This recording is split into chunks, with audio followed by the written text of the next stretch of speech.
Hello दोस्तों, आज हम बात करेंगे मीडियन की यानी माध्यक की। ये अवर्गीकृत आंकड़े हैं। आज हमारा पहला क्वेश्चन ये है कि 24, 36, 46, 17, 18, 25 और 35 ये आंकड़े लिखे हुए हैं। इन आंकड़ों का हमें माध्यक निकालना है।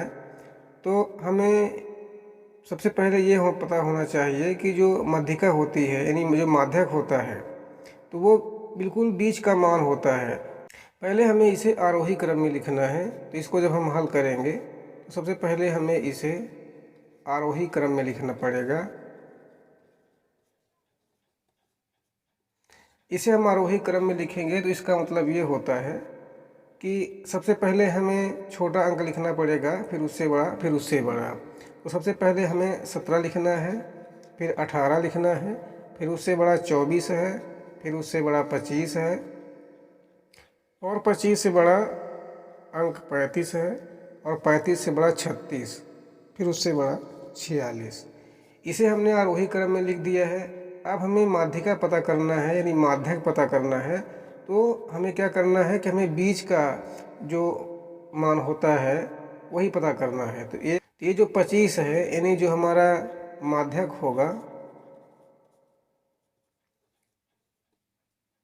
25 होगा, यही आंसर हो जाएगा। क्वेश्चन नंबर 2 को अगर हम देखें तो यहाँ पर कक्षा 9 के विद्यार्थियों की लंबाई सेंटीमीटर में दी गई है। तो इसे हम जब हल करेंगे तो हमें सबसे पहले इसको आरोही क्रम में लिखना है। तो इसे हम आरोही क्रम में लिखते हैं। तो ये जो 9 लिखा हुआ है ये विषम है, तो हम विषम का सूत्र लगाएंगे। विषम जब आंकड़े रहते हैं तो माध्यिका यानी माध्यक निकालना आसान होता है। उसके लिए सूत्र होता है n+1 बटा 2, n+1/2 व पद। यानी इसका हम मान जब निकालेंगे तो जो मान निकलेगा वही मान यहाँ पर ढूंढ के हमको लिखना है, वही हमारा आंसर हो जाएगा। तो यह n के तो यहाँ हम n का मान 9 रखते हैं, धन 1 बटा 2, इसको जोड़ेंगे 10/2 और भाग देंगे तो ये 5। अब यहाँ पर 5 का मतलब ये है कि पाँचवा पद। तो जो पाँचवा पद होगा तो यहाँ पर हम देखेंगे कि पाँचवा पद कौन सा आता है। तो 1, 2, 3, 4, 5 यही हमारा पाँचवा पद हो जाता है। जो हमारा आंसर होगा यानी माध्यक होगा तो वो होगा 149। बहुत ही आसान होता है, बस हमें यही सूत्र याद रखना है। यहाँ पर बीच का पद 25 था, 4 अंक किधर हैं और 4 अंक किधर हैं, बीच में 149 है। तो यही हमारा जो है तो माध्यक होगा। और हमने जब सूत्र से हल किया तो भी माध्यक 149 आ गया। हमने यहाँ पर इसको आरोही क्रम में लिख लिया है। अब इसको हम देखते हैं कि इनकी संख्या कितनी है। तो 16 विद्यार्थियों की लंबाई सेंटीमीटर में दी गई थी। तो इसका मतलब ये है कि ये आंकड़े 16 हैं, n बराबर है तो वो 16 है यानी सम है। तो हमें सम का सूत्र लगाना पड़ेगा, n/2 मा पद और n/2 धन 1वां पद का औसत। पहले हमें n/2 पद निकालना पड़ेगा, फिर n/2 फिर n/2 + 1 पद निकाल के उनका औसत निकालना पड़ेगा। यही हमें ध्यान देना है। तो हम यहाँ n का मान रखेंगे 16/2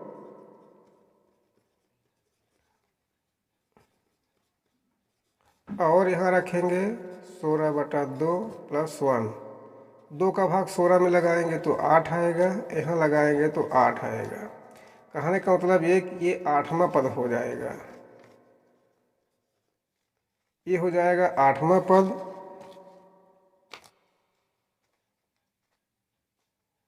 ये हो जाएगा 8वां पद और ये हो जाएगा 8 1 9, 9वां पद। तो 8वां पद कौन सा है हमें यहाँ पर देखना है। 1 2 3 4 5 6 7 8 यानी 10। यहाँ और की जगह हमने धन रख दिया क्योंकि हमें औसत निकालना है। दोनों जो पद हैं उनका औसत निकालना है। और 9वां पद क्या हो जाएगा, ये 14 बटा औसत निकालना है तो हमें 2 का भाग लगाना पड़ेगा।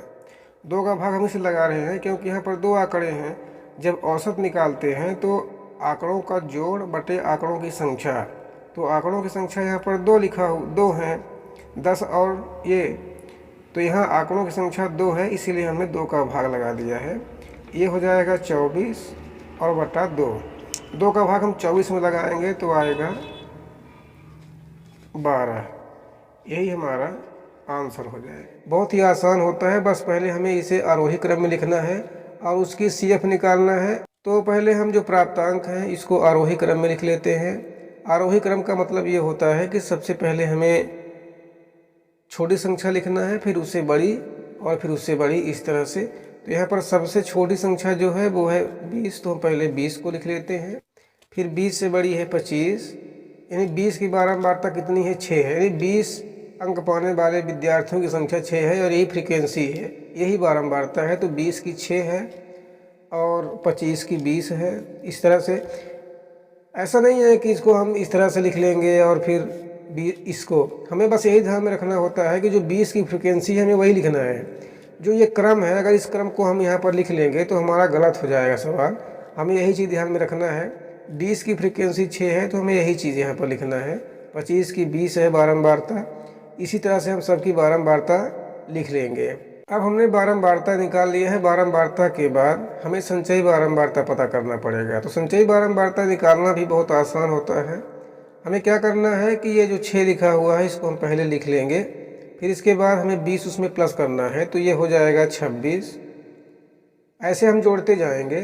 6 हमने पहले लिख लिया, यानी शुरू का जो अंक होता है वो लिखते हैं, फिर उसको उसके पीछे वाले अंक को जोड़ देते हैं। जैसे 6 में हमने 20 को जोड़ा तो 26 हो गया। अब 26 में हमको 24 जोड़ना पड़ेगा। यहाँ पर देखते हैं कैसे। जैसे 6 को हमने रहने दिया, फिर 6 में कितना जोड़ा? 20, तो कितना हो गया? 26। अब हमें 26 में 24 जोड़ना पड़ेगा, फिर जो आएगा ऐसे अगला अंक जोड़ते जाएंगे। हमें ये ध्यान देना है कि संचयी बारंबारता का जो लास्ट अंक होता है तो वही अंक बारंबारता का टोटल योग होता है, यानी पूरा जोड़ होता है। अगर इसको हम जोड़ेंगे तो यहाँ पर जो मान आएगा तो वो बराबर रहेंगे, तो हम समझ जाएंगे कि हमारी जो संचयी बारंबारता है वो सही है। बारंबारता का टोटल योग है। अगर हम यहाँ पर समेशन F लिखें तो ये 100 होगा। तो जो यहाँ पर n है, n का मतलब होता है प्रेक्षणों की संख्या।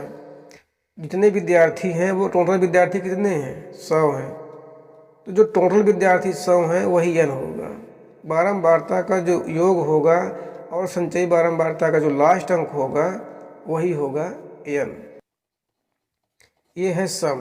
तो हमें सम का सूत्र लगाना पड़ेगा, और जो सम का सूत्र होता है वो होता है माध्यक बराबर n/2 वह पद।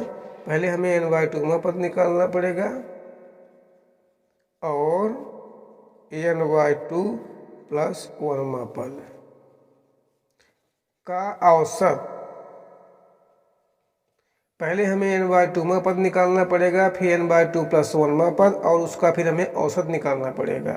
और जब विषम संख्या रहती है, जब विषम संख्या रहती है तो उसके लिए है कि n+1/2 पद, n+1/2 पद। तो हम n की जगह पर रखेंगे 100/2 पद,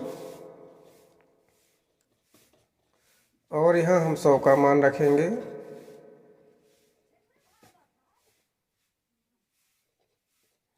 तो ये हो जाएगा 50 और ये हो जाएगा 50 में 1 जोड़ेंगे तो 51। ये हो जाएगा 50वां पद और ये हो जाएगा। तो 50 और 51 में हम देखेंगे कौन से पद आते हैं, फिर उसका हमें औसत निकालना है। तो जो 50 है तो ये 50 है, हमें संचयी बारंबारता में देखना है। ये 28 है, ये प्राप्तांक 28 है 50 का। तो यहाँ पर हम लिखेंगे 28 धन। अब हम देखेंगे कि 51 कहाँ है, तो यहाँ पर 51 नहीं है। बस हमें यही चीज़ ध्यान रखना है, यहाँ पर 51 नहीं है, लेकिन 51 किसके अंतर्गत आ रही है? वो आ रही है 78 के अंतर्गत, यानी 78 में है। जो 51 है वो 78 में है। तो हम इसके सामने की जो आंकड़ा है उसको देखेंगे, इसके सामने का आंकड़ा हम देखेंगे। इस बारंबारता में नहीं देखेंगे बल्कि यहाँ पर देखेंगे। तो ये 78 चौथे नंबर पर है ये। तो 1 2 3 4 चौथे नंबर पर ये 29 होगा। तो हमारा जो 50वां पद होगा ये तो क्लियर है, 50वां पद 28 है, लेकिन जो 51 है वो 78 के अंदर है। तो हम क्या करेंगे कि उसको 78 के सामने वाले का जो आंकड़ा है उसको हम देखेंगे, तो हमारा ये हो जाएगा 29। यहाँ पर दो आंकड़े हैं 28 और 29, तो सिंपल सी बात है, इसका हम औसत निकालेंगे तो क्या बटे हमें 2 करना पड़ेगा। अब हम 28 और 29 को जोड़ेंगे तो 57/2 आएगा, और 57 में हम 2 का भाग लगाएंगे, 2 दूनी 4, यहाँ पर 1 बचेगा तो ये 17 हो जाएगा। 2 अट्ठे 16 दशमलव रखेंगे, 1 बचेगा, 2 पंचा 10 हो जाएगा, हम शून्य रखेंगे तो 28.5 यही हमारा आंसर हो जाएगा।